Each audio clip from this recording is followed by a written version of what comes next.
Subhanallah walhamdulillah la ilaha illallah Subhanallah walhamdulillah Subhanallah walhamdulillah la ilaha illallah কথা বন্ধ করে জিকির করবা সুবহানাল্লাহ আলহামদুলিল্লাহ লা ইলাহা ইল্লাল্লাহ সুবহানাল্লাহ আলহামদুলিল্লাহ লা ইলাহা ইল্লাল্লাহ সুবহানাল্লাহ আলহামদুলিল্লাহ লা ইলাহা ইল্লাল্লাহ La ilaha illallah Muhammadur Rasulullah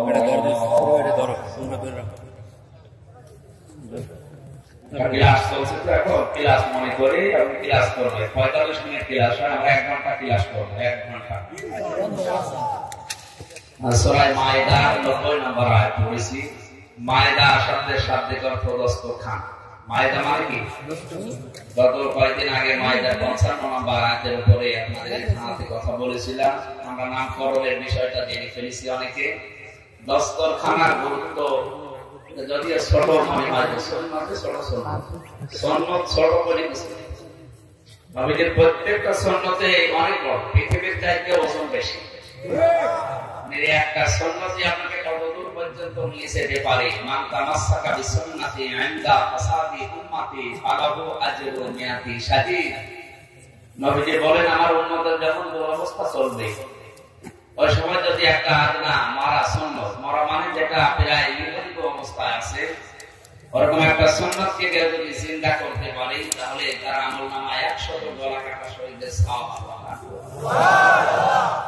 শহীদ আপনাকে আগে জানা লাগবে না তো আপনি এই সুন্নত আদায় করতে আগ্রহী হবেন শহীদের মর্যাদা হচ্ছে প্রিন্সিপাল সাহেব যদি এখন মারা যায় ঈমান নিয়ে কবরে থাকবে কিয়ামত পর্যন্ত ঘুমিয়ে কি থাকবে ঘুমিয়ে বলেন ঘুমিয়ে থাকবে কিন্তু উনি শাহাদাতের মরণ যদি পায় উনি ঘুমাবেন উনি মরণের পরে পরে চিন্তা এবং নিজে আল্লাহ পাক ওনাকে রিজিক দেবে ولا تحسبن الذين قتلوا في سبيل الله امواتا بل احياء عند ربهم يرزقون তোমরা কি ধারণা করো যে আমি আল্লাহর জন্য জীবন দেয় সারা ওদেরকে মনে করো মারা গেছে না ওরা জীবিত ওরা শুধু জীবিত না ওই মানুষগুলো আমি আল্লাহর কাছে রিজিক প্রাপ্ত হয় আমাদের প্রশ্ন হচ্ছে ঘুমিয়ে থাকলে খাওয়া লাগে বলেন খাওয়া লাগে কখন জেগে থাকলে আর খাওয়া যদি লাগে তাহলে অবশ্যই আমার শরীরে রক্ত গোশত তৈরি হবে কথা বলে না উনি মারা যাওয়ার পরে আপনি ওনাকে কবরে 50 বছর পরে দেখবেন উনি আর ওই জায়গায় নেই যদি নেককার মানুষ হয়ে থাকে যদি শাহাদাতের মরণ না পায় ওনাদের 3.5 হাত বডি থাকবে না আল্লাহর কাছে চলে যাবে রুহে যেটা আমরা জানি কিন্তু কোন মানুষ যদি শাহাদাতের মরণ দুনিয়ায় পায় ওই লোকটা যে জীবিত থাকে খাবার খেয়ে ওর শরীরে রক্ত গোশত মাংস তৈরি হয় এর প্রমাণ হযরত আমির হামজা রাদিয়াল্লাহু তাআলা তার ইন্তেকালের প্রায় 30 বছর পর তার কবরটা ভেঙে গিয়েছিল মদিনায় একটা বিশাল ঢল হওয়ার পরে ওই ঢলে তার কবর ভেঙে বৃষ্টির এই পানির সাথে রক্ত ভেসে আসছিল উহুদের ময়দানে যারা যুদ্ধ করেছিল ওই সময় তাদের বয়স অল্প ছিল এখন তারা মুরব্বী হয়ে গেছে রক্ত অনুসন্ধান করতে গিয়ে দেখে 30 বছর আগে নবীজির চাচা আমির হামজা রাদিয়াল্লাহু তাআলা যে 70 টুকরা করেছিল কাফেররা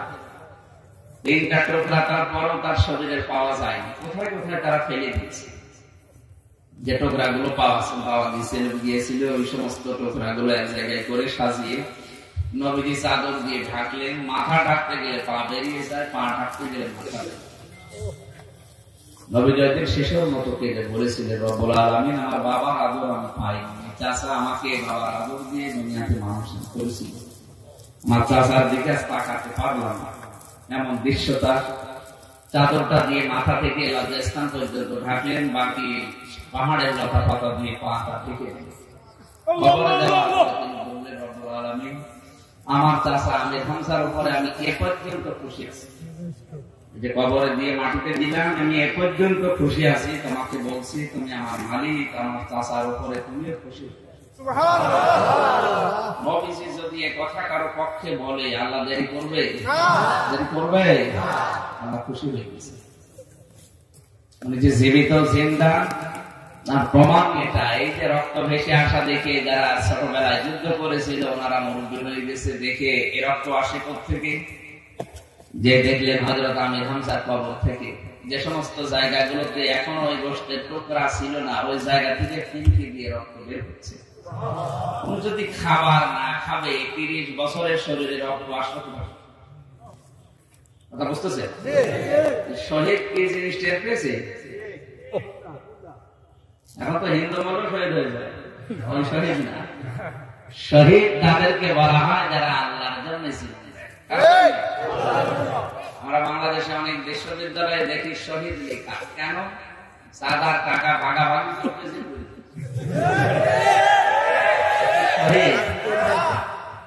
শহীদের মর্যাদা অনেক বেশি। এই শাহাদাতের মর্যাদা পাবে একটা, দুইটা, তিনটা না, 100 গলা কাটা শহীদের সওয়াব যদি একটা মরা সুন্নত জিন্দা করা হয়। আমার যতটুকু ধারণা আমি দেখতে পাচ্ছি, দস্তরখানা বিছিয়ে খাবার, এই যে সুন্নতটা এখন অলরেডি প্রায় দেশ থেকে উঠে গেছে। এখন চেয়ার টেবিল এসবগুলো লাগবে। আর যদিও কিছু মানুষের মাটিতে খাবার খায়, তারা দস্তরখানার গুরুত্ব বুঝে না। এটা অনেক গুরুত্বপূর্ণ সুন্নাত। নবীজি বলেন কেউ যদি দস্তরখানার বিছানো খাবার যেটা পড়ে যায় ওটা তুলে খায়, তাহলে জান্নাতের হুরদের দেনমোহর সব হয়ে যায়। জান্নাত পাবেন কিনা সেখানে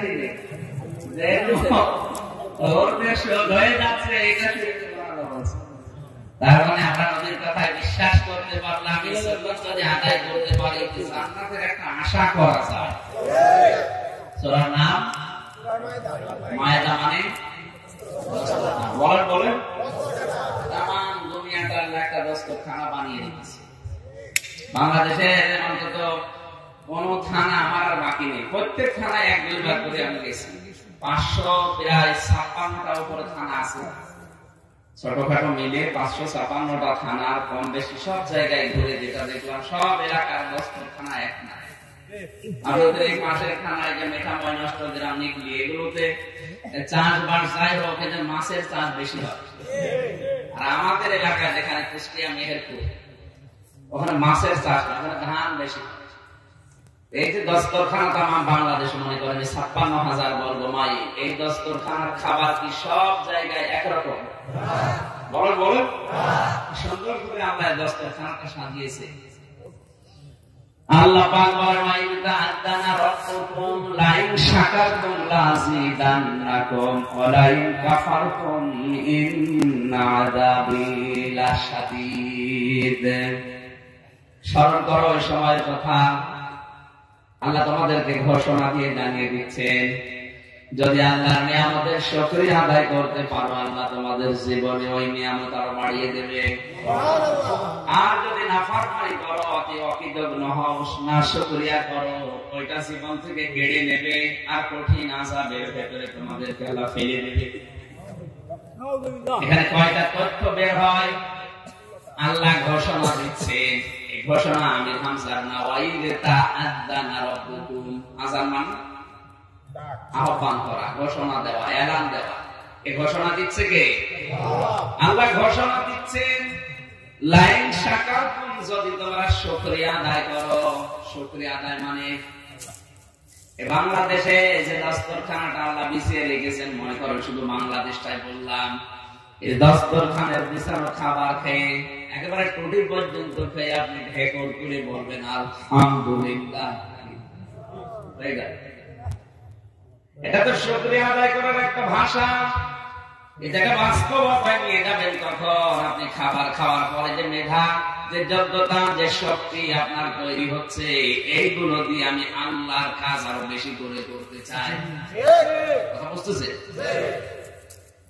আর যদি এই শক্তি, এই সামর্থ্য, এই যোগ্যতা, এই ক্ষমতা এগুলো আমার হাতে আসার পরে আমি আল্লাহর বিরুদ্ধে, রাসূলের বিরুদ্ধে, মানবতার বিরুদ্ধে কাজে লাগাই, জীবনে আর এই নিয়ামত আল্লাহ আমাকে দেবে না।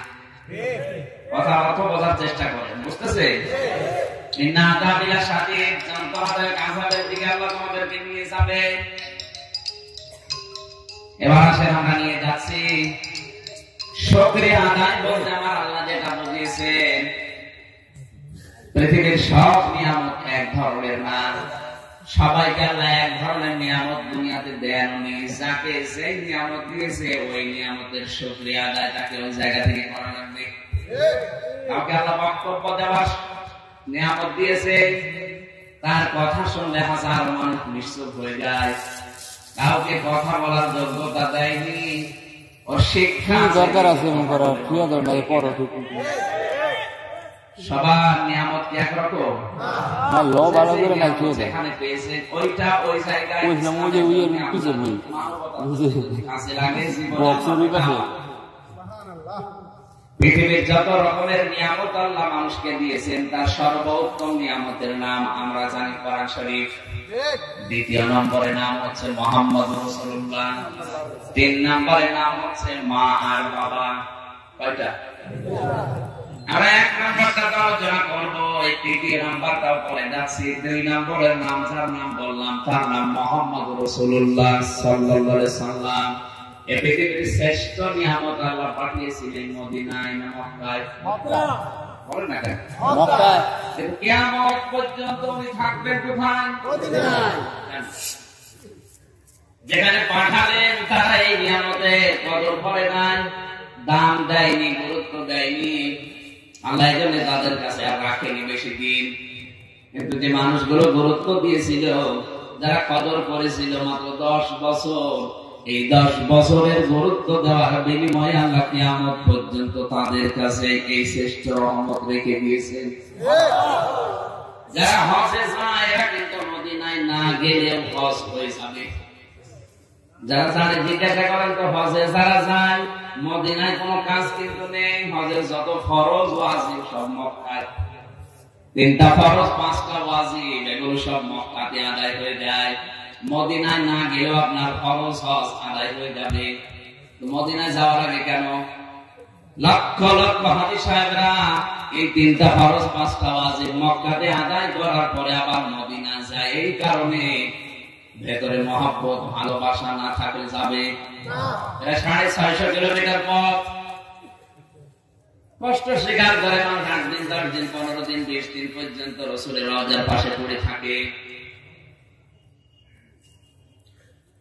আমি যেটা শিক্ষা দিতে চাই, এত বড় রহমত বরকতকে যারা গুরুত্ব দেয়নি তাদের কাছে কিন্তু নবীজি কম দিন ছিলেন না, 53 বছর পর্যন্ত ছিলেন। গুরুত্ব দেয়নি, বোঝেও নি, এজন্য আল্লাহ তাদের কাছে রাখেননি। যারা মাত্র 10 বছর গুরুত্ব দিয়েছিল, রেখেছিল, মহান আল্লাহ তাদের কাছে 1 দিন 2 দিনের জন্য না কিয়ামত পর্যন্ত রহমতকে রেখে দিয়েছে। আপনি আল্লাহর এই জমিনে দস্তরখানার খাবার খেয়ে শক্তি সামর্থ্য, আপনার মেধা যোগ্যতা তৈরি হবে, ক্ষমতা তৈরি হবে, এগুলো যদি আল্লাহর বিরুদ্ধে কাজে লাগান এগুলো আল্লাহ কিন্তু কেড়ে নিতে পারে। কেড়ে নেওয়া বলতে আপনার হয়তো 40, 50, 70 বছরের হায়াতে নেবে না, চোখ বন্ধ হওয়ার পরে এমন কাড়া কাড়বে আবু জেহেল কাছ থেকে যেরকম কেড়ে নিয়েছিল। আবু জেহেলের কাছে কেড়ে নেয়নি, কি কথা বলে, তাকে নিয়ামত আল্লাহ কম দেয়নি। আমি তো বাংলাদেশের মতো এত ছোট জায়গার দায়িত্বে আছেন, আর আবু জেহেল এই দেশের মতো 14টা দেশ জোড়া দিলে যত বড় হয় এত বড় দেশের দায়িত্ব ছিল। কিন্তু তার পরিস্থিতি, আমার আল্লাহ তার নিয়ামতটা যে কেড়ে নিলেন, কিভাবে নিয়েছেন তাকান। ও মারা যাওয়ার পরে কবরও হয়নি। আমি গিয়েছিলাম বদরের ময়দানে, মদিনার এক ড্রাইভার আমার সাথে ছিল, বলছে হুজুর শয়তান দেখবেন, চলেন এই যে শয়তানের কবর, ওরে তারা এভাবে আদর করে মাটি দেয়নি, ওরা যুদ্ধ করে রেখে 14 জন কাফের মারা গিয়েছিল ওই সময়, এক কবরে ওদেরকে রেখে দিয়েছে। মদিনার ওই লোকটা বলছে, ওরা ভাষা দিয়েছে, হুজুর ইয়া হাজী আল হুজ্জার, এই সম্মানিত হাজী সাহেব, এখানে যে শয়তান ঘুমিয়ে আছে আবু জেহেল, এখানে আমরা গাছ লাগাই কিন্তু গাছ হয় না, এত পানি দেওয়া হয় কিন্তু কোনো গাছ বাঁচে না, গাছ লাগালে মরে যায়, পানি দিলেও পানি থাকে না। আল্লাহ মনে হয় শরবত খাওয়াচ্ছে, তাই পানি লাগছে না। কি খাওয়াচ্ছে দেখাচ্ছে তো, শুধু এতটুকু করে আল্লাহ শেষ করে দেয়নি। কাবা শরীফ তাওয়াফ করছিলাম, হঠাৎ উপরে যে দেখি আমার পেটে ব্যথা। এক পুলিশকে ডাক দিয়ে বললাম, ভাই আমার পেটে ব্যথা করছে, এতক্ষণ তো ব্যথা ছিল না। আমার ডাক দিয়ে বলছে, হাসি দেশ কোথায়? আয়না বিলাদুকা, যে তুমি বাংলাদেশ। বাংলাদেশ থেকে এসেছি। আমার বলছে, আপনি জানেন না এটা কোন জায়গা? না তো। আবু সাহেবের বাড়ি। আপনি এখনো পায়খানা না করে দাঁড়িয়ে আছেন, তাড়াতাড়ি যান। পায়খানা করে দেখি আমার পেটের ব্যথা ভালো হয়ে গেছে। আমি শুধু হাসার জন্য না, এখান থেকে শিক্ষা নেবেন, যদি মাথায় অবস্থা। একটু চিন্তা ভাবনা করেন তো, বাংলাদেশের মতো 14টা দেশ জোড়া দিলে কত বড় দেশ হবে। এত বড় দেশের দায়িত্বশীল ছিল এই লোকটা। মারা যাওয়ার পরে কবরের মাটি পায়নি, বাড়িটা হয়ে গেছে ইন্টারন্যাশনাল পায়খানা। সারা দুনিয়ার মানুষ ওখানে যায়, পায়খানা করার সময় বিসমিল্লাহ বলে করে। কি বলে? আল্লাহুম্মা ইন্নী আউযু বিকা মিনাল খুবুসি ওয়াল খাবাইস। ওখানে শয়তান থেকে আশ্রয় আছে, আর একটা শয়তান তো আছে।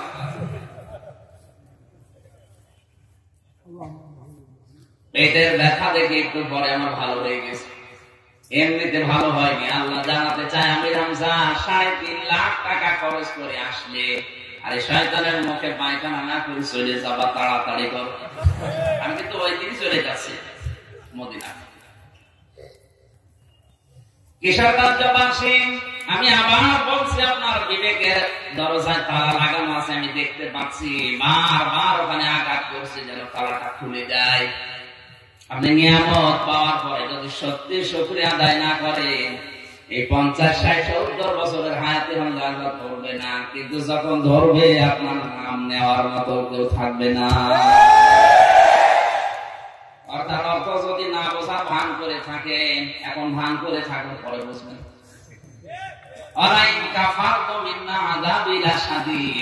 যে মানুষগুলো দুনিয়াতে শুকরিয়া আদায় করে না, আল্লাহ তাদের কাছ থেকে নিয়ামত জীবদ্দশায় হোক, জীবদ্দশার পরে হোক কেড়ে নিয়েছেন।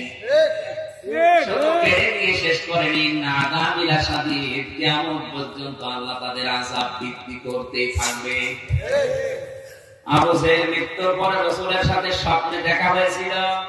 আল্লাহর নবী ডাক দিয়ে বললেন, চাচা শরীরের ভেতরে শুধু আগুনের শেকল দেখা যায়, কারণ কি? ওই সময় ডাক দিয়েছে, ভাতিজা দোহাই লাগে তুমি আমারে ফেলেছেও না, আমারে বাঁচাও, আমি আগুনের শিকলের ভেতরে আছি। তার মানে ওরে যে আল্লাহ শাস্তি দিচ্ছে, এটা প্রমাণ হয়ে গেছে। এই জন্য দস্তরখানা বিছানো আছে বাংলাদেশে 56,000 বর্গ মাইল দিয়ে। এখানে যে যে জায়গায় আছেন, এই দস্তরখানার খাবার খেয়ে আপনি বেঁচে, যদি না শুকরিয়া করেন, শুকরিয়া আদায়ের মাধ্যমে, আমি আবার বলছি, দুটি পর্যন্ত খেয়ে শুধু আলহামদুলিল্লাহ বলা না, ওই যে শক্তি পাবে, সামর্থ্য হবে, যোগ্যতা হবে, ক্ষমতা যাবেন, এগুলো সব আল্লাহর জন্য ব্যয় করবেন, ওইটা হচ্ছে শুকরিয়া আদায়।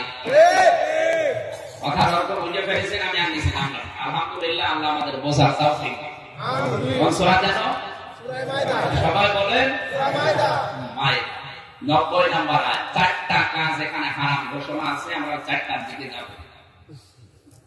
এই আয়াত যখন নাযিল হয়, তার আগের প্রেক্ষাপট হচ্ছে ওই জামানায় পুরো আরব জাহান মিলে 36 জন গোত্রে 36 জন লিডার ছিল, নেতা ছিল, গোত্রপতি যাদেরকে বলা হয়। আর 3 জন পুরো আরব জাহান মিলে ছিল 3 জন পুরুষ নেতা, যাদেরকে জাতীয় নেতা বলা হতো, আর 3 জন জাতীয় নেত্রী ছিল। আমি আগে প্রেক্ষাপটটা বলছি, এই কারণে ঐতিহাসিক প্রেক্ষাপট বলার নিয়ম, এটা শানে নজরুল বলা হয়, ব্যাকগ্রাউন্ড।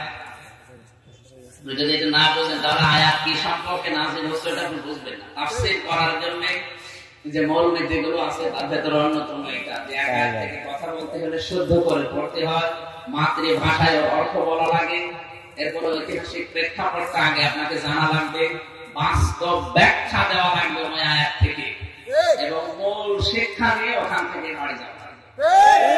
কয়টা পেলাম?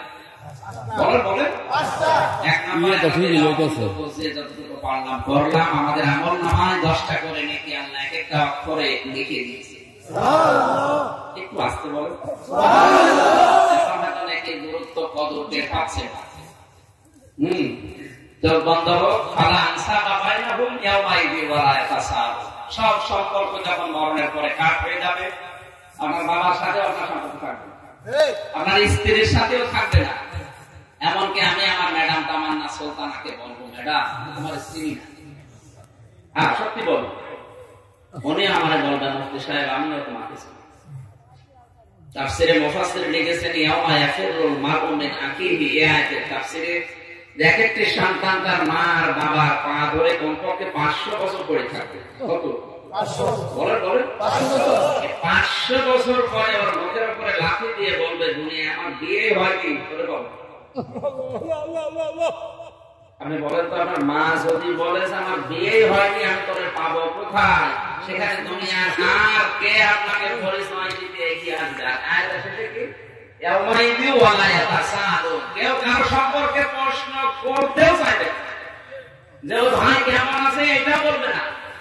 আজ আসলে আর এই ভাই ঢাকা আসলে আবুল কাশেম ভাই, আমি ঢাকাতে আসলে হয়তো পরিচিত কাউকে দেখা হলে বলে যে কাশেম ভাই কোথায় আছে, কেমন আছে, এতটুকু অন্তত আমার বলা যায় মানবিক দৃষ্টিতে। কিন্তু মরণের পরে ওনার সাথে আমার আর কোন সম্পর্ক নেই। এমনকি আমি জিজ্ঞাসা করবো যে কাশেম কেমন আছে, এই মনেও আমার আসবে। আপনি আছেন তো ময়দানে? গতকাল একজন আল্লাহ বান্দা বিদায় নিয়েছে। যাই হোক, এখন ওনার জন্য যে সমস্ত মানুষ কান্নাকাটি করছেন যে আল্লাহ উনি চলে গেল, আমাদের কি হবে, আমাকে কি আমাদের কে বাঁচাবে, এই ধাক্কায় যদি কেউ থাকে না। কিছু মানুষ আছে, আমি আজকেও কল পেয়েছি, তারা কান্দন করছে এমন ভাবে যে আমাদের আর দুনিয়ায় কেউ থাকলো না, আমার সব দুনিয়া শেষ হলেও যা, কিন্তু কিয়ামতের ময়দানে মনে হয় বাবা আগে চলে গেল, আমাদের বাঁচাতে। এই ধাক্কায় যারা আছে, আপনার মা যদি বলে আমার বিয়ে হয়নি আমি করে পাবো কোথায়, আপনার বাবা যদি বলে তুমি আমার সন্তান না, কিসের সন্তান, আমার তো আপনার পীর সাহেব যিনি মারা গেল উনি না, ওনার মতো হাজার হাজার পীর বলবে আল্লাহ আমি পীর ছিলাম না।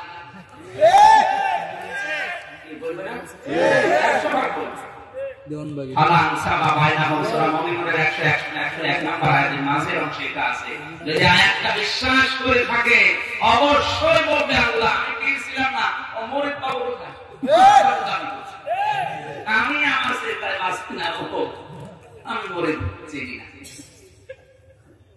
এজন্য কারো উপরে ভরসা না, ভরসা করা যায় শুধুমাত্র আপনার নেক কাজের উপরে। এই যে একটা নেক কাজ তখন কাজ না। এমনকি মানুষ পালাবে সর্বপ্রথম তার ভাইয়ের থেকে, কারণ একটা নেকির জন্য ভাইয়ের কাছে গিয়ে বলতে বহু কষ্ট দুনিয়ায় করেছিল, একটা নেকি আমাকে দাও, আগামী পরিশ্রম পেয়ে যায়, বলবে না। 500 বছর দৌড়াবে ওর পেছনে, 500 বছর পরে বলবে যে আমি তোকে চিনি না, তুই আমার পেছনে আর আসবি না, আমি নিজের চিন্তায় আছি। এখানে নেকি যে কি আপনার চোখ বন্ধ হলে আপনি টের পাবেন। দুনিয়ায় চলতে এখন যেমন টাকা ছাড়া চলা যায় না, মরণের পরে সবচাইতে নেকি ছাড়া কি বলেন বলেন। মাওলানা হোসেন যাওয়ার সময় কি বলছিলেন জানো? যে আপনার নেকি আছে জান্নাত আছে, নেকি নেই আপনার জান্নাত। কারো উপরে ভরসা যদি করে থাকে, ওগুলো ভ্রান্ত ধারণা বাদ দেন, সব ভুয়া। ওগুলো বাদ দিয়ে নিজের নেকি যতটুকু কামাই করা, আর দুনিয়া মাসরা লাখেরা, দুনিয়া হচ্ছে আখিরাতের শস্য ক্ষেত। এই যে শস্য ক্ষেত না, এটা কেন এখানে লাগিয়েছে, বীজ বপন করেছে, এনাদের উদ্দেশ্য হচ্ছে এখান থেকে যে শস্য ফলবে এগুলো নিজেরা খাবে, বাজারে বিক্রি করে অর্থ সম্পদ হবে, ওগুলো দিয়ে চলবে।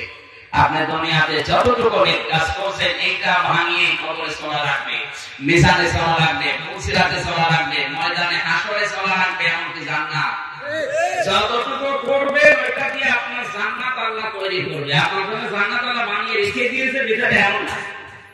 ইব্রাহিম আলাইহিস সালাম যখন বিশ্বনবীর সাথে দেখা হয়েছিল মেরাজে, জিজ্ঞাসা করেছিলেন সন্তান পৃথিবীতে যাওয়ার পরে উম্মতকে বলবা জান্নাতের মাটি বড় উর্বর, দুনিয়ায় যে কয়েকদিন হায়াত পায় ওই জায়গায় যেন কেউ বসে থেকে সময় নষ্ট না করে, অন্তত আখিরাতের এই পুঁজিটা যেন তৈরি করে নিয়ে আসে। কারণ জান্নাত আল্লাহ কারো জন্য তৈরি হবে। বিশ্বনবী ডাক দিয়ে বললেন, বাবা এই যে ফেরেশতারা বসে আছে, কাবাতে একটা ইট আছে কিন্তু বালি নেই, সিমেন্ট নেই, কেন বসে আছে? ইব্রাহিম নবী বললেন, এরা বসে আছে এই কারণে কিছু মানুষ দুনিয়াতে নেক কাজ আগে করতো কিন্তু এখন আর করে না। ওরা এখন নেকের কাজ করা বন্ধ করে দিয়েছে। ফেরেশতাদের কাছে এখন ইট বালি সিমেন্ট খোয়া আসে না, ওরা টাকা দেখি জান্নাতে। এই জন্য কারো এই হাততালা একতলা সাত পর্যন্ত হয়ে বসে আছে, জান্নাত আর তৈরি হচ্ছে না। আফসোস করবেন ওই সময় যখন দেখবেন জান্নাতের জ্বালানা নেই। যদি এরকম হবে না, জান্নাতের জ্বালানা নেই, এটা আপনার দোষ। কারণ জান্নাতে যাওয়ার পরে কোনো আফসোস মনের ভেতরে আসবে এটা কল্পনাও নেই। ওয়ালাকুম ফিহা মা তাশতাহি আনফুসুকুম ওয়ালাকুম ফিহা মা তাদউন নুজুলাম মিন গফুরির রহিম। আল্লাহ পাক বলেন, এমন ভাবে জান্নাত আমি বানিয়েছি যাওয়ার আগে জিনিস পাওয়া যাবে।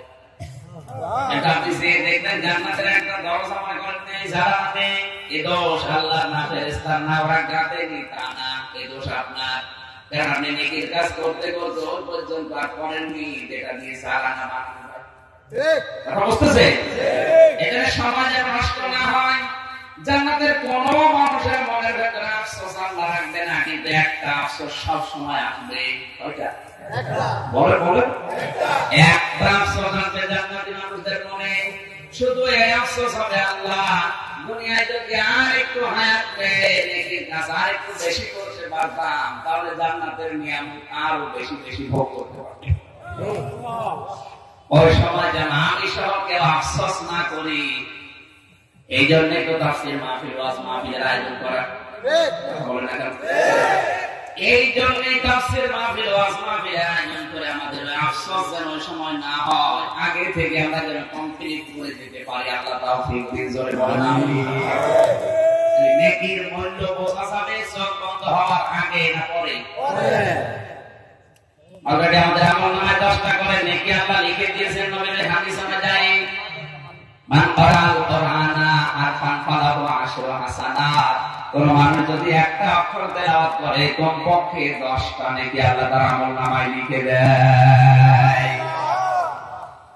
কিশোরগঞ্জবাসী আমরা 2য় নম্বরে ছিলাম। 3 নম্বরে ঐতিহাসিক প্রেক্ষাপটটা বুঝবেন যদি আপনি আয়াতটা বুঝতে চান।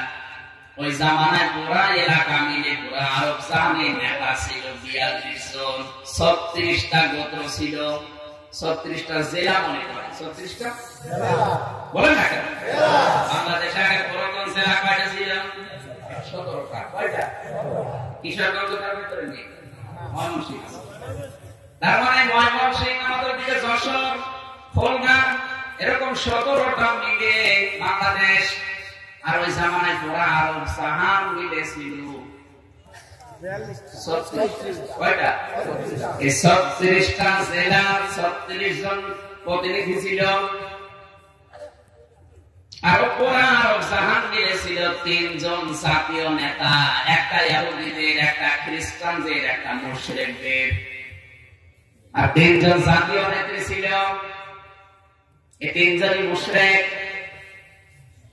ইহুদিদের জাতীয় নেতার নাম ছিল মারহাব, তাদের জাতীয় ব্যবসা ছিল সুদের ব্যবসা। খ্রিস্টানদের জাতীয় নেতার নাম ছিল মুখাইরে, তাদের জাতীয় ব্যবসার নাম ছিল মদের ব্যবসা। আর মুশরিকদের জাতীয় নেতার নাম ছিল আবুল হাকাম ওরফে আবু জেহেল, ওদের জাতীয় ব্যবসার নাম ছিল নারীর ব্যবসা। আপনি একটু চোখ বন্ধ করে থাকবেন, দেখবেন খাপের খাপ মিলে যাবে। এই দেশের সাথে যদি নাও মেলে অন্য দেশের সাথে। 3 জন জাতীয় নেত্রী ছিল। একজন আবু সাহেবের বউ নাকেরা, একজন আবু লাহাবের স্ত্রী উম্মে জামিল, আর একজন আবু সুফিয়ানের স্ত্রী বোন হিন্দা। নাম কি? জাতীয় নেত্রী 3 জন, জাতীয় নেতা 3 জন। আর 36টা জেলা মিলে 36 জন গোত্রপতি, সব মিলে 42 জন। আর একটা ধর্ম ছিল নিগুনিগু অবস্থায়, একবারে যায়।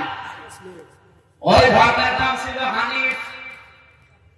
কি ওখানে হযরতে খাদিজাতুল কুবরা, ওরাকা ইবনে নাওফেল, এই সমস্ত মানুষগুলো হযরত ইব্রাহিম আলাইহিস সালামের ধর্ম তারা মেনে চলতো, কিন্তু তাদের অবস্থান একেবারে নাজুক।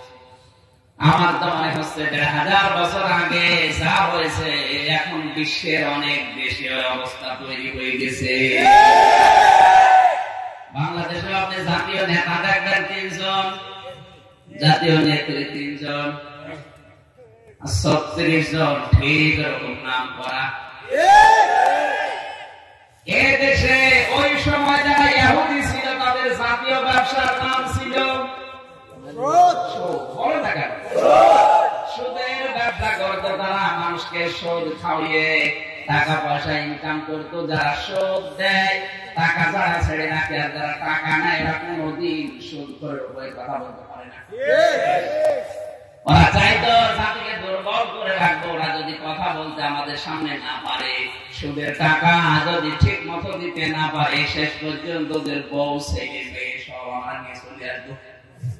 আজও বিভিন্ন সংস্থার নাম দিয়ে এনজিও যারা বাংলাদেশে কাজ করছে, টাকা বেড়া, আশা, নিরাশা, দুরাশা, কারিতাস, এগুলো সব উদ্দেশ্য একই, সুদ খাওয়িয়ে আমাদের ঈমান আগে শেষ করে দুর্বল করে রাখে। শেষ পর্যন্ত সুদের টাকা দিতে না পারলে দৌড়িয়ে যায়। দ্বিতীয় নম্বর ওই জামানায় ছিল জাতীয় ব্যবসা করত খ্রিস্টানরা। কারা? বলেন। খ্রিস্টানদের জাতীয় ব্যবসার নাম ছিল মদের ব্যবসা। কিসে? আরো জোরে। ওই জামানায় তারা 4 প্রকার মদ তৈরি করত। নাকি হাদ্দাবা, তোবা, খাদরা। এক একটা মদ বানাতে আবার এক এক রকম জিনিসের প্রয়োজন হয়। আজ বাংলাদেশ সহ বিশ্বে যদিও নাম পাল্টিয়েছে, কিন্তু জিনিস একই আছে। ফলের রসগুলো পচিয়ে যারা ওই সময় মদ বানাতো, নাম দিত তারা নাকির। নাম কি? গাছের বিভিন্ন লতা পাতা পচিয়ে রস বানিয়ে যেটা বানাতো, নাম দিত তোবা। আজ বাংলাদেশের চুয়াডাঙ্গা জেলার দর্শনাতে কেরুজ মিলে, কুষ্টিয়ার জগতিকে যে মিল আছে, আখের সেন্টার, এই সমস্ত জায়গাতে যে মদ গুলো তৈরি হচ্ছে, আপনি একটু খোঁজ নিয়ে দেখবেন।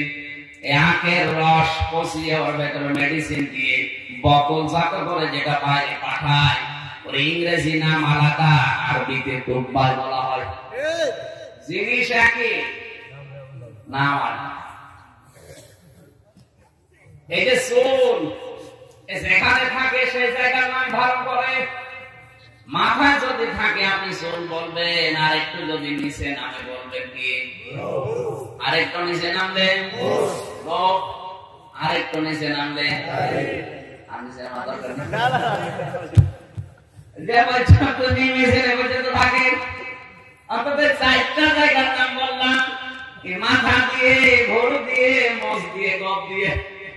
এই 4টা জায়গায় দাঁড়িয়ে দিয়ে 4 জায়গার জিনিসকে আলাদা। জিনিস তো একই, নাম সব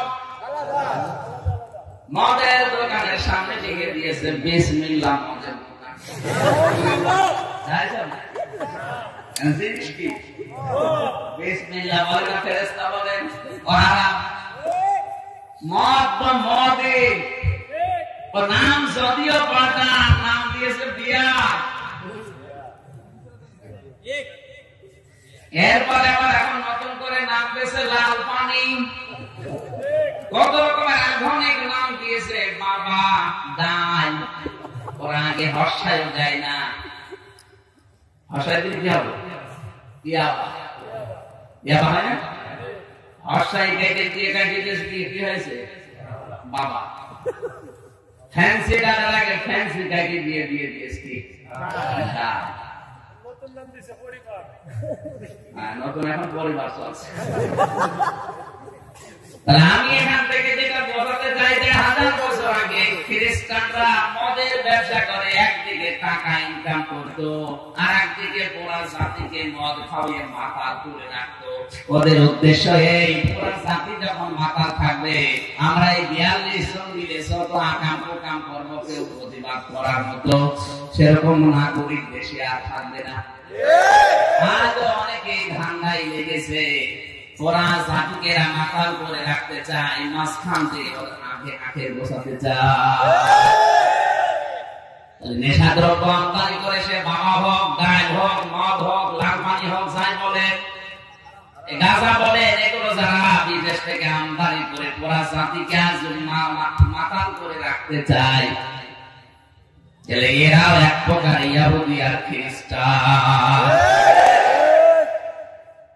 ইহুদি খ্রিস্টান মারা গেলে যদি জানাজা পড়া জায়েজ না হয়, আর যারা মদের ব্যবসা করে, বাবার ব্যবসা করে, ডালের ব্যবসা করে, বাংলাদেশের উপরে চলে যাচ্ছে, এরাও মারা গেলে জানাজা বন্ধ করে দেন। আর আপনি জানাজা বন্ধ করলে ওদের অসুবিধা হয়, বলছে আমি নিজে জানাজা নিজে পড়াবো।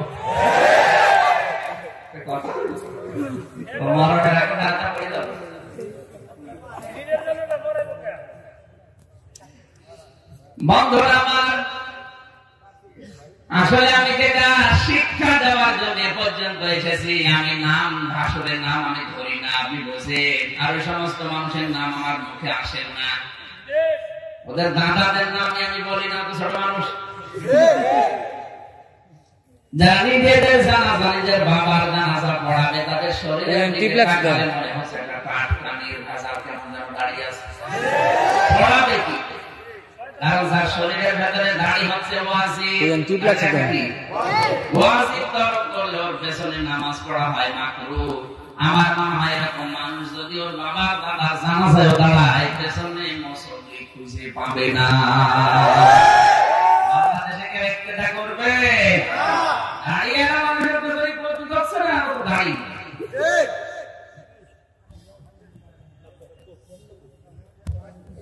এখান থেকে আরেকটা শিক্ষা বের হয়, জাতি যদি মাতাল হয়ে যায়, ওরা জাতি মাতখর, তখন সুস্থ বিবেক সম্পন্ন মানুষ আর ওই সমাজে, ওই দেশে থাকে না। নেতারা যা করবে, বাবা শাহজালাল সব হালাল বলে ফতোয়া দেওয়া লাগবে। এদেশেও কিন্তু ওই পায়দার অনেকেই করছে, ওরা জাতিকে মাতাল, বিশেষ করে যুবকদেরকে বাবা দিয়ে, ডাল দিয়ে, লাল পানি দিয়ে, গাঁজা দিয়ে মাতাল করে রাখবে। মাঝখান থেকে যত রকমের এই হারাম কাজ আছে, 4টা পরিবার, এগুলো সব তখন জায়েজ করার জন্য কিছু সরকারি মৌলবি ওরা রেডি করে রাখবে। কোন জায়গায় যাচ্ছে বের করছেন জানি আপনি পাবেন। আমরা বলেছিলাম আমার মানটা বলে না, এখন কি দরকার সেটা বলছে। ওদের যে দৃষ্টিভঙ্গি, এখন যদি ওই দৃষ্টিভঙ্গি কেউ নেয়, ওদের নাম শুধু নামের আগে ইহুদি খ্রিস্টান, আর আপনার নামের আগে মুসলমান, নামে কি কি হবে বলেন? বলেন। কয়েকদিন আগে এক কবি মারা গেছে, নাম দিয়েছিল, গান বলেছিল একটা, এই যে আব্দুর রহমানের নাম দিয়ে। ওরা জাতি মাতাল হয়ে গেলে অবস্থা কি হয়? মদ যদি মানুষ খায়, তার দিক দেওয়া ঠিক থাকে না। গত বছর এক মহিলা কল দিয়ে বলছে, বাবা আমি কি তোমার চাচার বউ আছি না তালাক হয়ে গেছি? তোমার চাচার লোক ভালো, কিন্তু মাঝে মাঝে বোতল খায়, আজকে রাতে একটু বোতল বেশি খেয়েছে, রাত 12টার পরে আমার বাড়িতে এসে দরজা ধাক্কা দিয়ে বলছে, ও মা দরজা খোল। আমার চাচা আমার মা বলে ফেলল, আমি কি এখন তোমার চাচার বউ আছি নাকি তালাক হয়ে গেলাম? কি মদ খেলে মানুষের মানুষ ঠিক থাকে? এগুলো যারা করছেন দেশীয় ভাবে ক্ষমতার অপব্যবহার করে অনেকেই করছেন। আজ দিন টলারেন্স ঘটনা করে কি করবেন? যারা করছে সবই ক্ষমতা ছাড়িল। পেছনে হাত দিয়ে দেখবেন যারা করছে এগুলো নাম দিয়েছে ক্যাসিনো। কি ক্যাসিনো? ওখানে যা কাজ কারবার সব এই আয়াতের কাজ। এখানে যে 4টা কাজ হারাম করা আছে, এই 4টা কাজই ঢাকা প্রায় 250টা মাইক কিভাবে চলছে। এইগুলো আগে সেরা করেন, তালাবদ্ধ করেন, এগুলোর বিরুদ্ধে অবস্থান নেন। বাংলাদেশের ছোটখাটো যা আছে এমনি বন্ধ করে দেবে। যেখানে আছি আকিস গ্রুপে আপনি হাসপাতাল বাজারে গত 3 দিন আগে 2 জনকে বিদায় করে দিয়েছে, চাকরি থেকে অব্যাহতি দিয়েছে, তাড়িয়েছে। কেন? কারণ ওখানে আইনটা একটু কড়া, ওখানে কাজ কারবার মেয়েদের নিয়ে বেশি। আপনি হাসপাতালে কাজ কারবার সব কাদেরকে? মেয়েদের, মেয়েরই বিষয়। সিজার করা বাচ্চাদের যা আছে সব মেয়েরই বিষয়। পুরুষ মানুষ যদি থাকে 20টা, মেয়েদের কাছে 80টা। আর সবচেয়ে ইমানের বড় পরীক্ষার জায়গা হচ্ছে মেয়ে লোক আর জমি জায়গা। নবীজি বলেন, আমি ইন্তেকাল করছি, আমি চলে যাচ্ছি, কিন্তু তোমাদের জন্য ইমানের কঠিন পরীক্ষার জন্য 2টা জিনিস রেখে গেলাম, একটা মেয়ে লোক আর একটা জমি জায়গা। আপনি কোর্টে যে দেখবেন যত মামলা হয় মেয়ে লোক নিয়ে গেছে। এখন একটু ভিন্ন, এখন মামলাগুলো বেশিরভাগ বানানো। ঘুমিয়ে আছেন ঘরে, হঠাৎ ঘুম থেকে উঠে দেখবেন আপনি থানায় তুই গাছ কেটেছিস, কুষ্টিয়ায় মূর্তি ভেঙেছে, তুই ওখানে এটাই বানানো মামলা। চট্টগ্রামে আপনি আর কুষ্টিয়ায় ভাঙা মূর্তি ধরে নিয়ে গেল, হঠাৎ আবার জেলখানায় ঘুমিয়েছেন, ঘুম ভেঙে দেখছেন আপনি আবার বাড়িতে। কি গো? আপনার স্ত্রী বলতে, দেখো মাঝখান থেকে আল্লাহর ওলিরা 1 লাখ টাকা নিয়ে গেছে। এটা তো পুরা জায়েজ নাকি? এরকম মামলা এখন কিছু চলছে, কিন্তু সব থেকে বেশি মামলা চাপা পড়ে থাকে। দেখবেন ফ্রিজে, ডিপ ফ্রিজে চাপা পড়ে আছে বছরের পর বছর, একটা মেয়ে সংক্রান্ত আর একটা জমি জায়গা। ওখানে 2 জন স্টাফ, ওরা বিয়ে করবে, বিয়ের আগেই মন দেওয়া নেওয়া করেছে। মালিক এত কড়া, মেয়ে ছেলের সাথে বিশেষ করে কোনো কিছু ইঙ্গিত রাখে না। শুধু শুনেছে যে এই 2 জনের একটু মনে মনে চলছে, এমন কিছু হয়নি, মনে মনে চলতে দেয়নি। 2-3 দিন আগে বলছে তোদের আর দরকার নেই, এই দেখে আরো যারা মনে মনে চিন্তা করতে সব আল্লাহ আইন তো এরকমই, একটা কার্যকর হবে। উনি বসে, উনি ইসলাম সম্পর্কে ভালো বসে, একটা কার্যকর করে 2 জনকে তাড়িয়েছে, বাকি যে 3000 স্টাফ সব এখন লোক সামনে দিয়ে আসলে এইটার আগে নাউজুবিল্লাহ সিজদা, তখন মনে মনে ছিল আলহামদুলিল্লাহ। আল্লাহ পাক প্রতিটি আইন ওইভাবে বানিয়েছে। মদের বিরুদ্ধে যে আইন, সত্যি যদিও আইন, রাষ্ট্রের দায়িত্বে যারা আছে হযরত ওমর যেমন ছেলের উপরে প্রয়োগ করেছিলেন, ওইভাবে যদি প্রত্যেকটা জায়গায় প্রয়োগ হয়, আল্লাহর কসম এই বেগুন চোর, আলু চোরে, ডাল চোরে বিচার করা লাগবে এমনি ভালো হয়ে যাবে। ঢাকার এক হাসিকে দেখলাম, তার বাড়ি থেকে ডাল পাওয়া যাচ্ছে, তার খেসারির ডাল, মসুরের ডাল না, ওই ডাল। এরপরে অস্ত্র, নামের আগে আবার হাজি সাহেব লেখা, মনে করলাম আল্লাহ হাজি যখন হয়তো চায় না তসবিহ পাওয়া যাবে। আর কিছু যদি পাওয়া যায়, তাহলে জমজমের পানি আর খেজুর, এটা হচ্ছে আতর পাওয়া যেতে পারে। ও আল্লাহ, না একটাও না, সব পাওয়া গেছে, ডাল, বাবা, অস্ত্র। এইরকম মানুষ আছে বাংলাদেশে প্রায় 1734 জন। এই 1734 জন মানুষ তখন হযরত ওমরের মতো চিন্তা করবে যে ছেলে চাই কি আল্লাহর বিধানের উপরে না, কেন আমার ছেলে ঘরে ডাল পাওয়া গেল, বাবা পাওয়া গেল, অস্ত্র পাওয়া গেল, আমি বিচার করবো। হযরত ওমরের মতো যদি 80টা বেত্রাঘাত করতো, বাকি 16 মধ্যে 80টা ছেলে আল্লাহর ওলি হয়ে যেত। এগুলো আসলে ওয়াজের কাজ না, এগুলো জুডিশিয়াল ল, এগুলো আইন প্রয়োগ করার কাজ। আমি শুধু মনে করিয়ে দিলাম, যদি আপনার বিবেক থাকে। 3 নম্বরে যারা মুশরিক ছিল, তাদের সাথেও ব্যবসা ছিল নারীর ব্যবসা। ওরা নারী দিয়ে ব্যবসা করে খেত, এক একজন 2টা 3টা 4টা 5টা 7টা করে বিয়ে করতো, এক জায়গায় বিয়ে করে আবার ছেড়ে দিত। ওদের ব্যবসা ছিল নারী দিয়ে। আমরা পুরুষ বসে বসে খাবো, তোরা মহিলা নারী, তোরা মাজা তোলাবি, শরীর বিক্রি করবি, চা করবি, টাকা এনে দিবি। আজ অনেকে এই ধান্দায় আছে। খালি বিয়ে করে, বিয়ে আপনি করেন, আমাদের নিষেধ করি না, কমপক্ষে 4টা পর্যন্ত করেন, করেন ঠিক আছে, কিন্তু আপনি কি করছেন? এক একটা বউ এক একটা বিভাগে রেখে আসে, ওরা উপায় করে পাপিয়ার মতো। পাপিয়ার বাড়ি এসে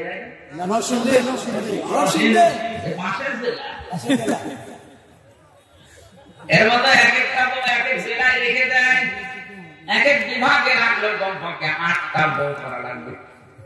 বাংলাদেশের বিভাগ কয়টা? 8টা বিভাগ। এই মনসুর বিয়া, তাহলে নারী বিয়ার যে ব্যবসা যারা করছে চলচ্চিত্র জগৎ থেকে আপনি তাকান, যে মহিলার কাপড় যত ছোট তার ডিমান্ড তত বেশি। বাংলাদেশে এখন সবচেয়ে বড় ম্যাকেটের তালিকায় আছে পরিমণি, মাহি, নুসরাত।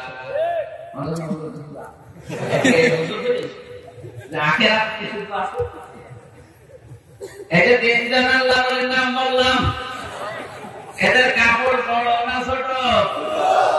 এদের কাপড়ে নেই, এদের ডিমান্ড বেশি। যার যত কাপড় ছোট তার ডিমান্ড তত বেশি।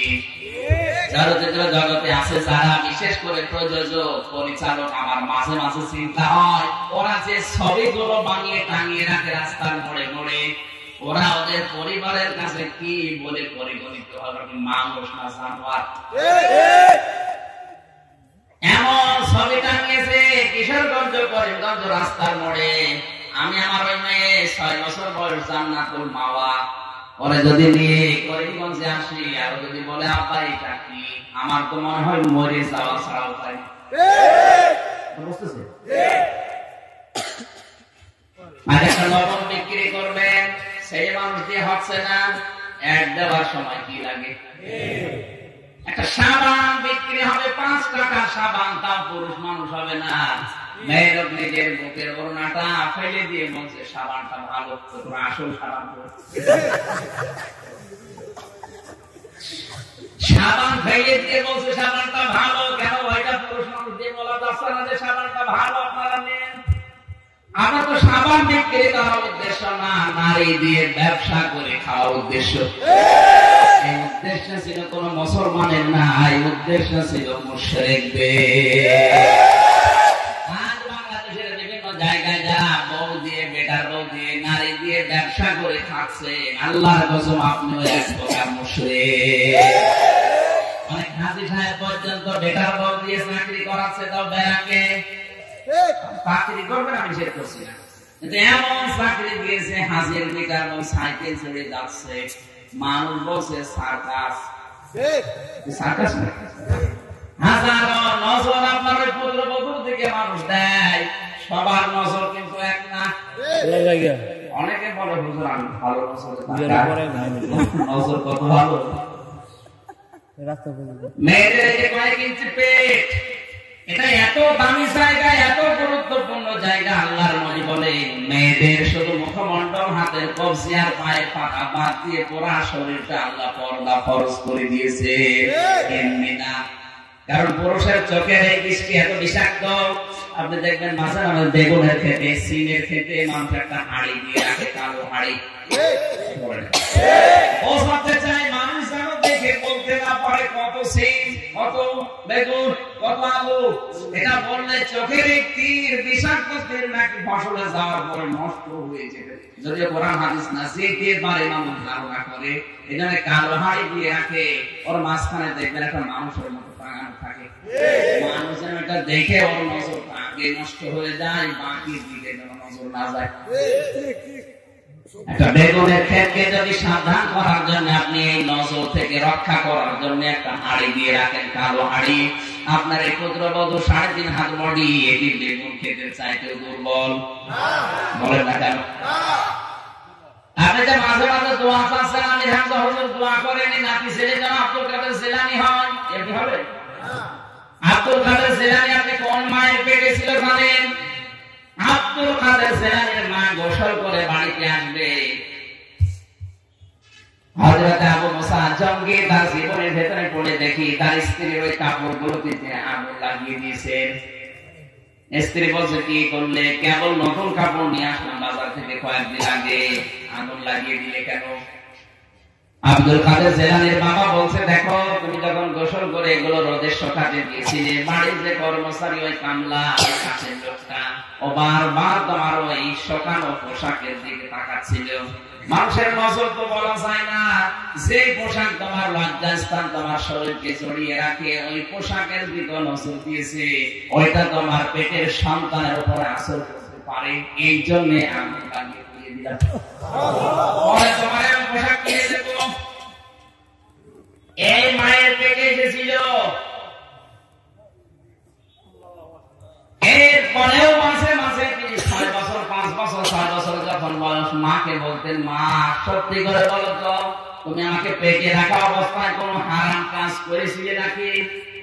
মা বলছে, কি বললে? বলতাম না, কারণ আমি যা পড়ি আমার পড়া মনে থাকে না। আমার মনে হয় অবশ্যই তুমি তোমার পেটে রাখা অবস্থায় কোনো হারাম কাজ করেছিলে। মা বলছে, বাবা রে তোরে পেটে রেখে কোনো হারাম কাজ করেছি বলে আমার মনে হয় না, তবে একটা কথা আমার মনে আছে, তোকে পেটে নিয়ে যখন গিয়েছিলাম তোর নানির বাড়িতে বেড়াতে, তখন তোর বয়স প্রায় 6 মাসের উপরে। বিজ্ঞান এখন তথ্য দিয়েছে মানুষের পেটে যখন 6 মাস বয়স হয়ে যায় তখন আমার আল্লাহ রূহ দিয়ে দেয়। আপনারা আছেন ময়দানে?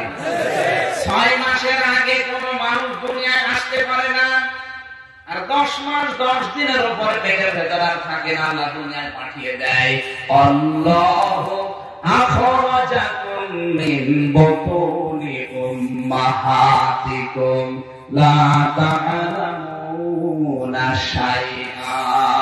সবাই বলেন আল্লাহু আকবার। আমি যে তথ্যটা এখান থেকে বের করতে চাই, সর্বনিম্ন মায়ের পেটে থাকার বয়স কয় মাস? সবাই বলেন। 6 মাসের আগে রূহ আল্লাহ দেয়। আপনার বাবার এই নাপাক পানিটা যখন দ্রুত গতিতে মায়ের রেহেমের ভেতরে জমা হয়, 40 দিনে আমার আল্লাহ এটা নুতফাতে আলাক বানায়, বাকি 40 ওটা বানায় মুদগা, এরপরে হাড় লাগায় 206টা, এরপরে 360টা জোড়া লাগিয়ে দেয় 3.5 হাড় বডির ভেতরে। যেখানে জোড়া লাগায় ওই জায়গায় আমার আল্লাহ কিছু চামড়া জড়ো করে রাখে। আপনি দেখবেন 360টা জোড়া আছে, প্রত্যেকটা জোড়ার আগে আগে মাথায় কিছু চামড়া জড়ো করা আছে, দেখছেন না? যেখানে জোড়া ওখানে চামড়া জড়ো কেন? আমার বান্দা যখন চামিজ ধরতে যাবে যেন চামড়া জড়ো থাকলেও এই চামড়াটা কাজে লাগে, ওর হাতে টান না লাগে। তাছাড়া চামিজ ধরতে গেলে যদি চামড়া এখানে জড়ো না থাকতো, ধরতে গেলে টান লাগতো। 12.5 কিলোমিটার, 12.5 কিলোমিটার জায়গা যত বড়, এত বড় জায়গা রগ আমার আল্লাহ একটা একটা করে যদি আপনি শরীরের রগ বের করে পাশাপাশি রাখেন, 12.5 কিলোমিটার জায়গা লাগবে। গোশত দিয়ে, চামড়া দিয়ে, শুধুমাত্র চামড়া না, আপনার শরীরের ভেতরে আমার আল্লাহ চামড়া দিয়েছেন কমপক্ষে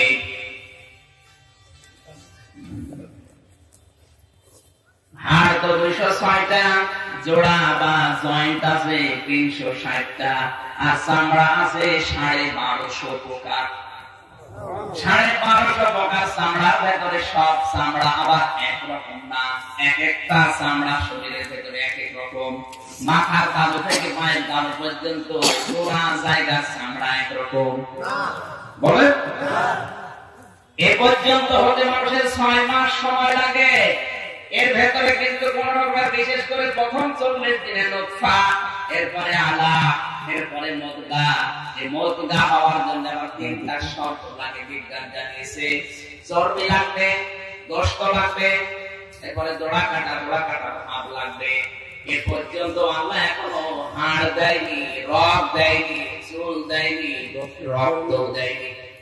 গোশতের টুকরাটা পড়ে আছে, এবার আল্লাহ বডি স্ট্রাকচার তৈরি করছে। 340 এ কতদিন হয়? 120 দিন।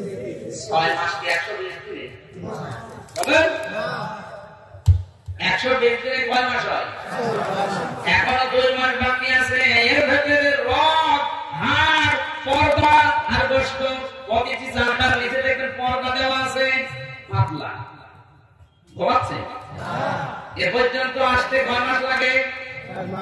বলেন এই 6 মাসের পরে আমার আল্লাহ এবার তার হুকুমটা ওর ভেতরে দিয়ে দেয়, যার নাম রূহ। রূহ কার হুকুম?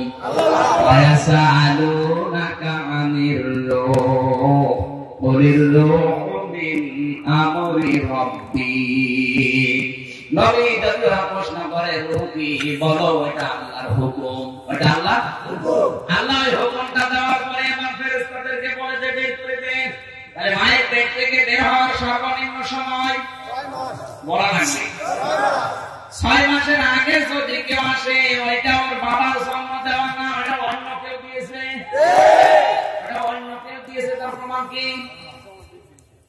সূরা আহকাফ 26 নাম্বার পারা 2 নাম্বার পৃষ্ঠা 11 নাম্বার লাইনে 15 নম্বর আয়াতের মাঝের অংশে আছে হামালাতুহু উম্মুহু কুরহা ওয়া ওয়াদাআতুহু কুরহা ওয়া হামলুহু ওয়া ফিসালুহু ফালাতুনা শাহরা। একটু কি আপনারা আলেম যারা আছে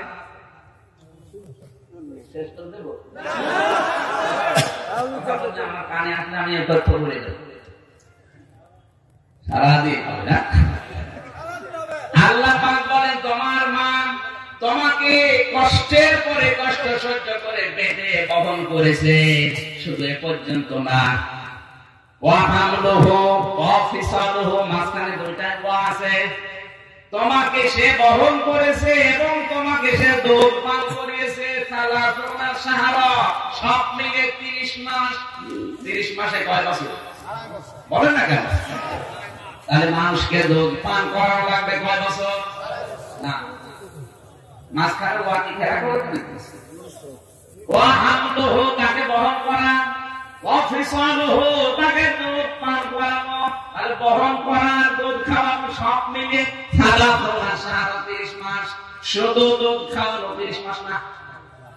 আর আমরা জানি তাকে বহন করতে পেটের ভেতরে সর্বনিম্ন লাগে কয় মাস? 30 মাসে 6 মাস বাদ গেলে কত থাকে? 24। 24 মাসে কয় বছর হয়? 2 বছর যে দুধ খাওয়ানো লাগবে, এটা তার অধিকার। সন্তানের আপনি কোথায় পেয়েছেন? সূরা বাকারা 233 নম্বর আয়াতের মাঝে আছে হাওলাইনি কামিলাইনি লিমান আরাদা ইউকিম্মার রাদা। তোমার মা তোমাকে 2 বছর দুধ পান করাবে, এটা আল্লাহর আদেশ। এটা আল্লাহর কি আদেশ? অনেক মেয়েরা সন্তানদেরকে দুধ দিতে চায় না, নিজের বডি ফিগার নষ্ট হয়ে যাবে তাই। বডি নষ্ট হওয়ার ভয় যদি সন্তানের অধিকার নষ্ট করে, শেষে আপনার স্তন ক্যান্সার হবে, কেটে ফেলে দেওয়া লাগবে। বাকিটা নাই বললাম, অবশ্য ঠিক। আশা করছি মেয়েরা বুঝতে পেরেছে আপনি এই কাজ করবেন। কোন কিছু জমা রাখলে ওই জিনিস ঠিক থাকে না, নষ্ট হয়ে যাবে। পানি এক জায়গায় রাখবেন, পছন্দ হবে, দুর্গন্ধ হবে, নষ্ট হয়ে যাবে। স্তনের দুধ আল্লাহ বাবাকে দেয়নি, মাকে দিয়েছে। এগুলো সন্তানের হক, অধিকার। আল্লাহ বলেন আমি যারা জাত তার প্রমাণ, তোর মায়ের বুকের উপরে 6 মাস আগে দুধগুলো আমি গরম করে রেখেছি। সে গরম করা দুধ সন্তানকে না দিয়ে বডি ঠিক করতে চাচ্ছে, কেটে ফেলা লাগবে, সেটা বডি। এখান থেকে যে তথ্যটা আমি বলতে চাচ্ছি, 2 বছর দুধ পান করানো লাগবে আর 6 মাস পেটে রাখা লাগবে, সব মিলে 30 মাস। বলেন না কেন 30 মাস? যেহেতু 6 মাসের আগে পৃথিবীতে আসা সম্ভব না, ওই যে দুধ পান করা 2 বছর বাদ দিলে এখন না, 2 বছর বাদ দিলে 24 মাস বাদ দিলে এখন 6 মাস থাকে। বিজ্ঞান জানিয়েছে মানুষ পৃথিবীতে আনা যদি 6 মাসের আগে কেউ আসে, বিয়ের পরে 6 মাসের পরে আপনাকে দুনিয়া আসলে আপনি বাবার বৈধ সন্তান। বিয়ের পরে যদি দেখেন 3 মাসের মাথায় বা 5 মাসের মাথায় আপনি দুনিয়া এসেছেন, বিশ্বাস করবেন এটা আপনার আপন বাবার না, এটা অন্য কেউ না, মায়েকে দিয়েছে। আর অবৈধ যারা, তাদের 9টা কর্মসূচি দুনিয়ায় আছে, 9টা বর্ষভাব হয়। সূরা কলমের 9 থেকে 19 নম্বর আয়াত পর্যন্ত আপনি দেখবেন 29 নম্বর পারা 4 নম্বর পৃষ্ঠায় আছে। আল্লাহ পাক বলেন, হে নবী, আপনার বিরুদ্ধে যারা অবস্থান নেয় আমি আল্লাহ ঘোষণা দিলাম সন্তান। আজ 228টা রাষ্ট্র দুনিয়ায়, তার ভেতরে জানুয়ারি মাসে দেখবেন এবারও বের হবে, জানুয়ারি মাসে দেখবেন আসবে দুনিয়ায়। এ পৃথিবীতে জন্মের আগে সবচাইতে বেশি সন্তান জন্ম দেওয়ার তালিকায় যে দেশের নাম জড়িতে পাবে তার নাম ফ্রান্স। ফ্রান্স এই দেশে জন্মের আগে সন্তান বেশি হয়। জন্মের আগে হলে 6 মাসের আগে হলে কম, আর যদি বিয়ের আগে হয় ফ্রান্স এর আগে সন্তান জন্ম দেওয়ার তালিকায় 1 নম্বরে। এই জন্য ওরা নবীকে উল্টাপাল্টা গালি দিয়েছে। ওরা নাই গালি দিল, বিশ্বাস করলাম জন্মের ঠিক নেই। কিন্তু বাংলাদেশে আজ নবী নেই, নবীর ওয়ারিসরা আছে। আজ নবীর ওয়ারিসদেরকে যারা গালি দেয়, এদেশ থেকে যারা তাড়িয়ে দিতে চায়, যারা খেলা করতে চায়, আমার বিশ্বাস এরা 6 মাসের আগে।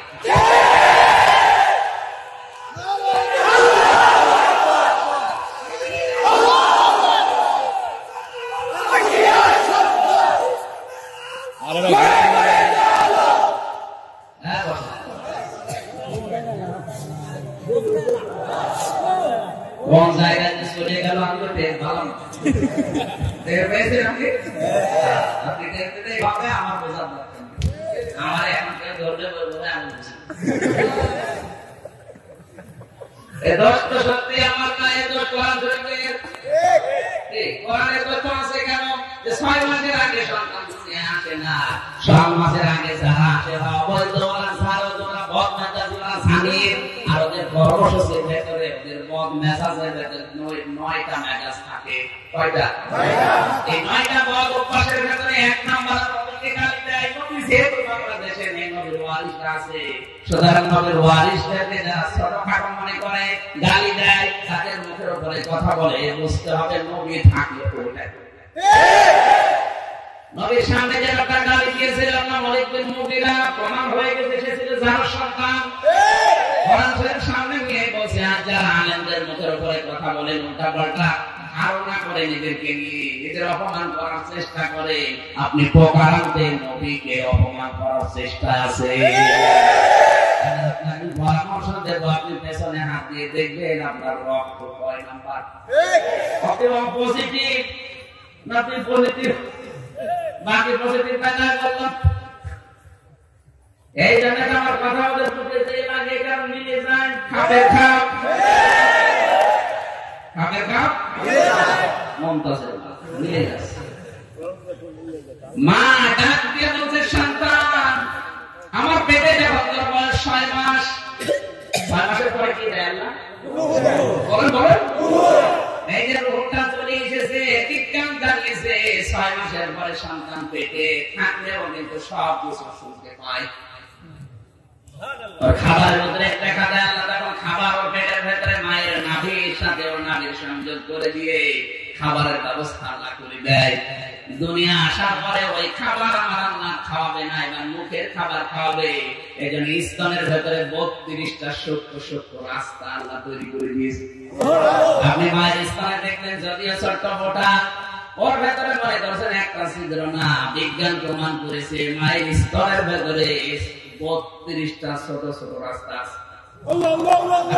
একটা রাস্তা দিয়ে মুখে টান দিতে ছোট মুখ আপনার দুধ পরিপূর্ণ হয়ে মরেছে আটকিয়ে। গত 4-5 দিন আগে একটা মেয়ে ঢাকা 8 দিন হাসপাতালে মারা গেছে দুধ বেশি দেওয়ার কারণে। মানে এমন চোষা দিয়েছে মায়ের স্তনে না, ওই মায়ের স্তন নেই মোটা, ওর ভেতরে ছিদ্র তো 32টার মধ্যে একটা ছিদ্র। ও মা ওকে দুধ দিত না, ওই মোটা কিনে নিয়েছে, ওর ভেতরে দুধ লাগিয়ে এমন ভাবে টান দিয়েছে একবারে গলা গেছে আটকিয়ে। ওখান থেকে নাকের ভেতরে এসে আইসিইউতে ছিল 3-4 দিন পরে মারা গেছে। আমার আল্লাহ এমন বড় বিজ্ঞানী। মা বলছে, বাবা আমি তোকে পেটে রাখা অবস্থায় নানির বাড়িতে গিয়ে দেখি উঠানের উপরে আচার নাড়ি দিয়ে আছে আচার, আমরা দলে খেয়ে ফেললাম। সন্তান পেটে রাখা অবস্থায় যারা টক জাতীয় খাবার বেশি খাবে ওদের সিজার করার সম্ভাবনা কম থাকবে। বাড়ি যায় সুবহানাল্লাহ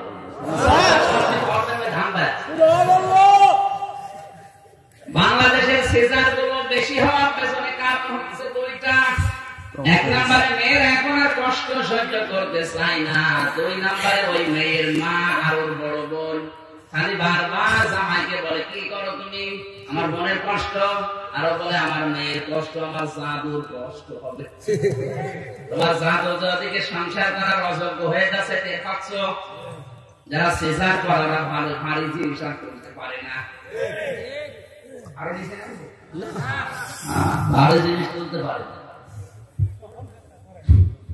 আপনি কিছু নিতে যাবেন, ভালো জিনিস হারাবেন না, টান লাগবে সেটা সেলাই ঘটে গেলে বউ হারাবেন, নতুন বিয়ে করবেন,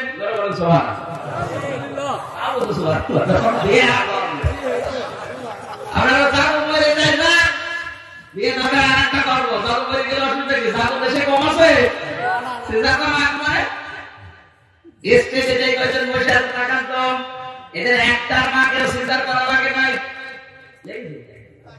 আমরা লাগে কোনটা দায়িত্ব নিচ্ছে আল্লাহ। আল্লাহু আখরাজাকুম মিন বুতুনি উম্মাহাতিকুম, পেট থেকে বের করার দায়িত্ব আমি আল্লাহ। আমার উপরে তোরা ভরসা নেই, যত ভরসা করে ডাক্তার উপরে ছেড়ে দিলাম। এখানে আল্লাহ দায়িত্ব ছেড়ে দেয়, তখন ডাক্তারের উপর ভরসা করে পেটে সন্তান রাখে 10 মাস 10 দিন 5 বার আটা শুরু করে। তোমার তো একটা দুইটা বাচ্চা হয়, তাহলে 1 বছর পরে একটা অথবা দুইটা, আর কুকুরের প্রতি বছরে 8টা থেকে 10টা। কোনদিন আল্ট্রাসাউন্ড করা লাগে না, সিজার লাগে না। আমার ভাইরা, আমার মায়েরা, মা তার সন্তানকে ডাক দিয়ে বলছে বাবা পেটে রাখা অবস্থায় আচারটা তুলে খেয়েছি, পরে জানলাম যে আচার তোর নানির না পাশের বাড়ির একজনের। মেয়েরা যারা সন্তান পেটে ধারণ করবেন তাদেরকে আহ্বান জানাচ্ছি, আমি যেহেতু ডাক্তার কাছে সবসময় থাকি, 24 ঘন্টা ওদের সাথে মিশি। ডাক্তার এখন জানাচ্ছে বিশেষ করে সন্তান পেটে রেখে টক জাতীয় খাবার আর মধু, এই দুইটা খাবার যারা বেশি বাড়িয়ে দেবে ওদের সিজার করার সম্ভাবনা 100 ভাগের 98 ভাগ থাকবে না, নরমাল বাচ্চা হওয়ার সম্ভাবনা বেশি। এগুলো তো খায় না, আরো পেটে সর্দি জমবে যে সমস্ত জিনিসে অরডিক্স খায়। মা ডাক দিয়ে বলছে বাবাটা রেখে ফেললাম, পরে দেখলাম তোর আপন নানির ওইটা না, তোর পাশের বাড়ির একজন এখানে ওখানে রোদে শোকা দিয়ে দিয়েছে। বাবা তোর খাবে মানুষের জিনিস, আমি না বলে খেয়েছি, ওই প্রভাব মনে হয় মেধার উপরে পড়েছে, এই কারণে তোর পড়া মনে থাকে না। কিশোরগঞ্জবাসী মানুষের সম্পদ না বলে খাওয়ার কারণে ওই প্রভাব যদি সন্তানের মেধার উপরে পড়ে, এই কারণে যদি লেখাপড়া মনে না থাকে, আমাদেরকে যারা পেটে নেয় ওরা কত কিছু না বলে খেয়ে হজম করে ফেলে। এমনি আব্দুল কাদের জেলাতে তোমার পেটে আসবে, আগে কয়েক দিচ্ছি পেট ঠিক করো। আজ যে সমস্ত ছেলেরা 3 মাসে 6 মাসে 9 মাসে 1 বছরে কোরআনে 30 পারা মুখস্থ করে ফেলে, ওদের মায়েদের দিকে খোঁজ খবর নিয়ে দেখো, তোমার মতো আলটা মডার্ন না। কোরআন মুখস্থ করতে আমার সময় লেগেছিল মাত্র 6 মাস। তীক্ষ্ণ মেধা আল্লাহ আমাকে দিয়েছিল, এক এক দিন আমি প্রায় 1 পারা মুখস্থ করেছি একদিনে। এখন আর ওইটা নিয়ে এখন দুনিয়ার চাপ এসে 1 পৃষ্ঠায় লাগে 10 মাস, তাও হয় না, একদিকে পড়ে একদিন চলে যায়। আর ওই সময় যখন 5 পাস করে আমি হাফেজি পড়েছিলাম, জেদ করে আমার প্রায় সেম দিন দিতে আমার বাবা পড়াই লাগলো, খালি পালাতো। এই পালানো দেখে আটকে দিল, বললাম হাফেজ না হয় আর বাড়ি নেই। 6 মাসের ভেতরে মুখস্থ করে বলছে আমার শেষ হয়ে গেছে। আপনার পেট আগে তো এরকম ভালো লাগবে, ওই পেট থেকে আব্দুল কাদের জিলানী এমনি আসবে না। এত গুরুত্বপূর্ণ দামি জায়গায় কয়েক ইঞ্চি পেট, এটা যার যত হেফাজতে থাকবে তত ভালো সন্তান আল্লাহ ওখানে দান করবে। এরপরে এই সন্তানের দিকে তাকান, ওকে নিয়ে গেছে মাত্র 7 বছর বয়সে।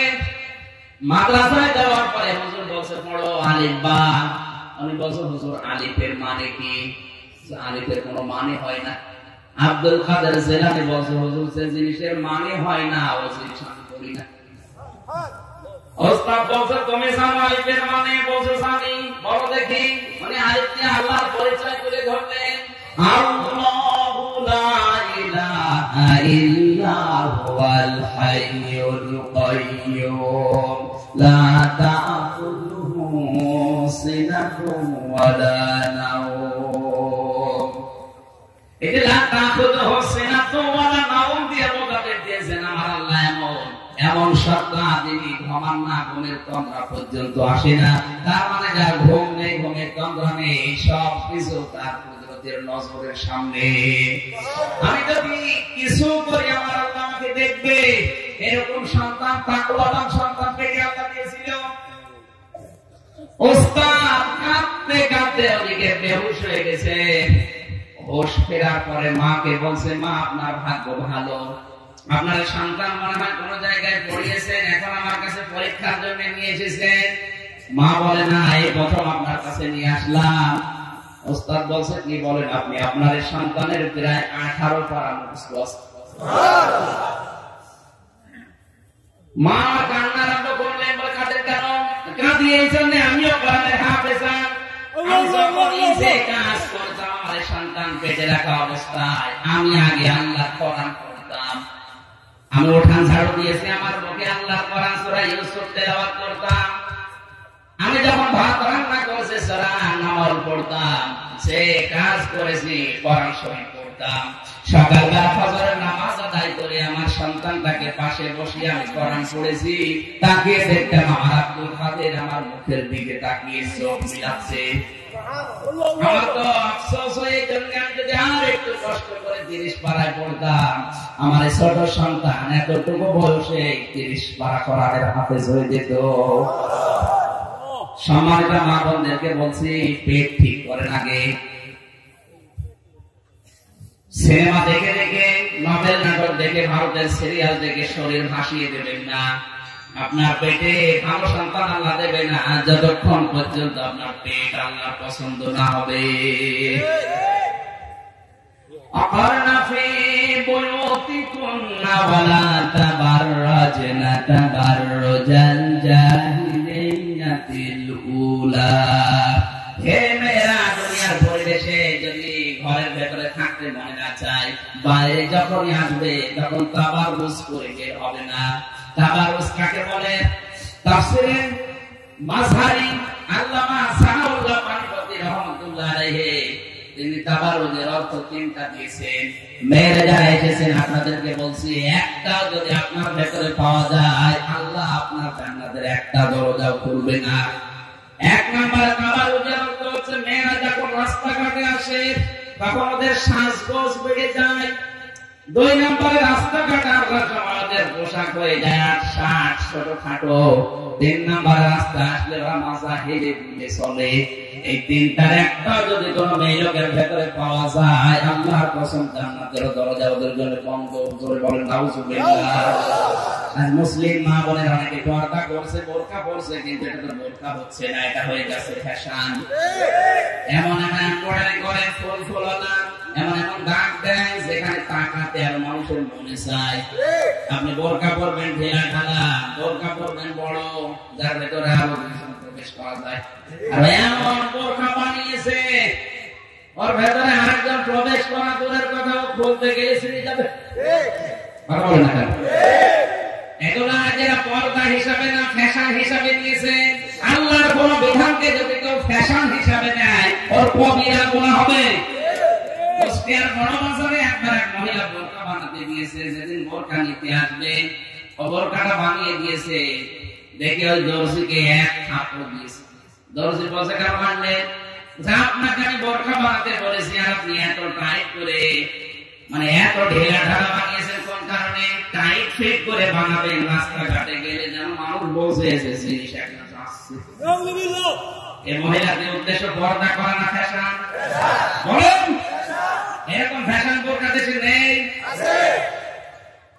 হাজারো মামলারা বিভিন্ন জায়গায় বসে আছেন। আমার যতটুকু ধারণা বাংলার মেয়েদেরকে যদি আল্লাহ জাহান্নামে দেয় 2 টাকার আল্লাহ দুইটা অন্তত গুণ অর্জন করা ফাতেমার মতো তৌফিক দেন, সূরা বলুন আমিন। মুশরিকদের জাতীয় ব্যবসা থেকে আমি এই পর্যন্ত এসেছিলাম। ওদের জাতীয় ব্যবসা ছিল নারীকে ব্যবসা করে খাওয়া। আজও যারা বউ দিয়ে, বেকার বউ দিয়ে, নিজের মেয়ে দিয়ে এভাবে ব্যবসা করে খাচ্ছেন বিভিন্ন বেপরদায়, আপনিও প্রায় মুশরিকদের মতো। এই কঠিন অবস্থায় মহান আল্লাহ আয়াত নাযিল করে জানালেন তোমাদের জন্য মদ, জুয়া, মূর্তি আর ভাগ্য নির্ধারণের জন্য যে তীর ব্যবহার করা হয়, এই চারটা কাজ আমি আল্লাহ তোমাদের জন্য হারাম করে দিলাম। এখানে তীর বলতে লটারি, তীর মানে কি? আজ অনেকে লটারি কাটে। এই চারটা কাজ শুধু হারাম করে আল্লাহ শেষ করেন।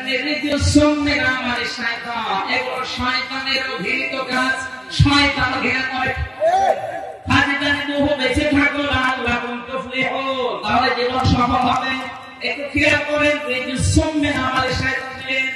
যে কাজ শয়তান ঘৃণা করে সে কাজ মুসলমান করেছে, তাও রাষ্ট্রীয় ভাবে। মদ খাওয়া শয়তানের কাছে ঘৃণা লাগে, মূর্তি পূজা করা শয়তানের কাছে ঘৃণা লাগে। ওটা যদি রাষ্ট্রীয় ভাবে করে, ওটা তাহলে রাষ্ট্রীয় শয়তান। যাদের বিবেক আছে, যদি হেদায়েত পাওয়ার ইচ্ছা থাকে, আল্লাহ এতটুকু আপনাকে দিয়ে দেবে। আল্লাহ রাব্বুল আলামিন, বারাকাল্লাহু লানা ওয়া লাকুম ফিল কোরআনিল আযীম।